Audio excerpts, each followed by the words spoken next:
Young people with special educational needs, SEN, have learning difficulties or disabilities that make it harder for them to learn than most students of the same age.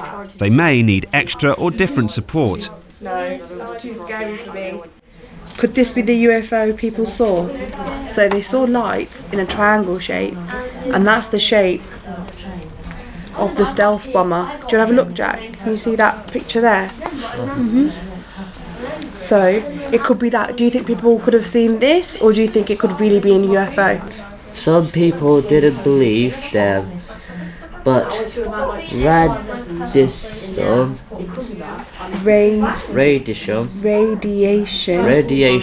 Good.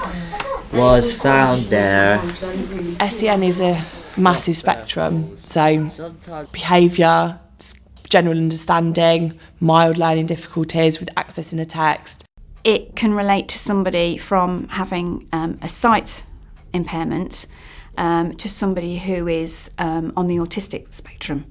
So it can be a real variety of things that create a barrier to that child progressing in the way that other children may do. It's any additional issue that can present a barrier to learning and that they're likely to need some support with, and that if that support's in place and the teachers are aware of it, a lot of these issues will reduce to the point where they don't need to be on the special needs register anymore. So where are they stuck? They're stuck on the mountain. What's that there behind them? A cave. A cave. Oh no! Well done, yeah. It is a job for cool cats. Could you start the sentence again for me, please? This is a job for cool cats. Brilliant. Reading with an adult, only 20 minutes, but it makes a massive difference to them in terms of their confidence and their self-esteem, and the tracking of it enables us to see how they're going, so they're not lost in the system. We have clear policies for very targeted support, so it's not a scattergun approach. It's based on their reading age data, on the national curriculum levels, what previous schools will say. We have pupil passports at the school which highlights, there's a section that the child writes what they need, what they think helps them, where you can get support from, and things in the classroom that work really well, because you might not know that a child can only read off yellow paper, and they might not be engaging with the text because they need that colour. And it's a simple thing like that you wouldn't know necessarily, but if it's there in front of you, you get it ready for the next lesson. So, what do you think Patch could be? Dog. The dog, okay. So we're going to read about a young girl and a dog called Patch. What I want you to do, if there's any words that you're not sure of, you're to ask at the end, okay? I want you to put a ring around the word and we'll go back and check what that word means, okay?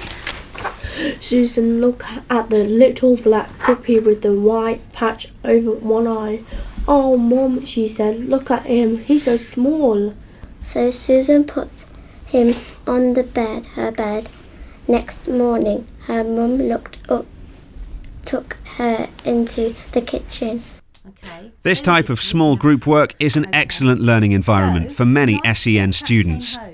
One of the things we do here is give out First News, which is a newspaper written specifically for young people, and we ask our EAL students and some of our SEN students to take that home and read it with parents and discuss the stories that they read and the information that they get from it. Gifted and talented students need to be given the same level of individual attention as those with special educational needs. Their teachers should give them greater challenges in lessons and offer further opportunities for them to develop outside of the normal curriculum.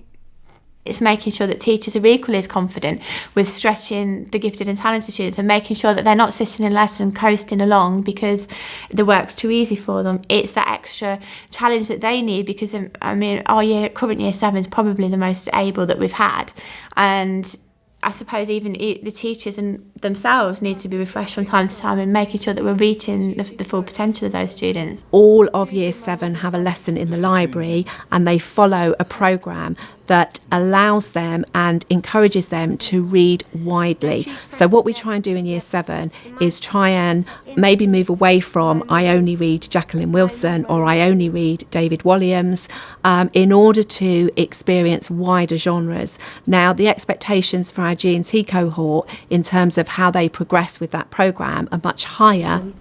There was nothing left of him to bury. I was 11 then. 5 years later, I still wake up screaming for him to run. Okay, stop there. Going back to that again, how does that make the reader feel now? Really sorry for her. Yeah, so we've got that sympathy, and we've got that tension. Can you give me an example from that last paragraph that Sarah read that shows tension in this scene? Jade? When it says, like, inside the woods they roam freely, and there are added concerns like venomous snakes, rabid animals, and no real path to follow. Fantastic. These books were actually made into a film, right? And you can almost, it's almost filmic in the way that it's written, isn't it?